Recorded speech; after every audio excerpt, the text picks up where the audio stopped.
Pito ang kasalukuyan nakakonfine sa National Kidney and Transplant Institute matapos tamaan ng leptospirosis. Posibleng makuha yan sa baha pero kahit hindi lumusong, maaari pa rin makuhang sakit ayon sa mga eksperto. Narito ang aking pagtuto.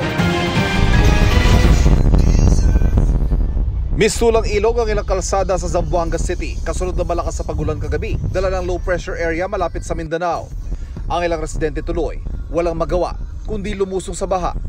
Lampas tao naman ang baha sa Lamitan, Basilan, kaya kailangang ilikas sa mga apektadong residente gamit ang tali at rescue boats. Pag ganitong uso ang baha, binabantayan din ang paglobo muli ng mga kaso ng leptospirosis. Sakit ito na nakukuha sa ihi at dumi ng hayop, partikular ang daga na pwedeng humalo sa tubig baha. Malaki at tinaas ang bilang ng mga kaso nitong mga nakaraang linggo. Medyo kami po ay nababahala mula sa 6 nung last 5 to 6 weeks ago. Naging 60 siya. Tumaas from 6 to 60. And then yung pinaka-latest 2 weeks natin, 83 cases no, for that particular interval.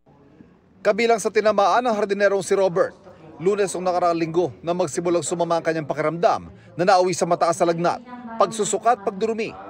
Na magpasuri, doon na nakumpirmang tinamaan siya ng malalang kaso ng leptospirosis. Pag unting ulan lang po sa lugar po namin kasi squatter, bumaba agad, nagsisitalsika na po yung mga tubig. May ano ka ba nun? May sugat ka?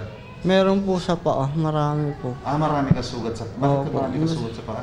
Dahil po sa bahay din namin po kasi marami surot. 2 beses ang kinailangang i-dialysis si Roberto sa National Kidney and Transplant Institute, kung saan kasalukuyan may 7 nakakonfine na tinamaan ng leptospirosis. Ang isa, kritikal. Ayon sa isang infectious disease expert, dapat mag-ingat ang mga tao sa mga bahaing lugar. At hindi man lumusot kahit talsik lang, maaari pa rin magka-impeksyon kahit walang malalim na sugat.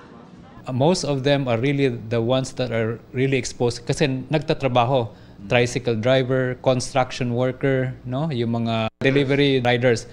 Matataas sa lagnat, pananakit ng katawan ang paunang sintomas ng leptospirosis at kapag nasundan niya ng paninilaw at pagkonti ng ihi, senyalis na yan na inaatake na ang kidney o bato ng tao. Kung hindi talaga makakaiwas at parte ng kapaligiran o di kaya ng inyong hanap buhay ang ma-expose sa baha, kumonsulta sa inyong mga health center. When you are exposed, kadalasan punta na kayo sa health center kasi merong antibiotic prophylaxis, no? With doctor's guidance. Para sa GMA Integrated News, Ivan Mayrina, nakatutok 24 oras.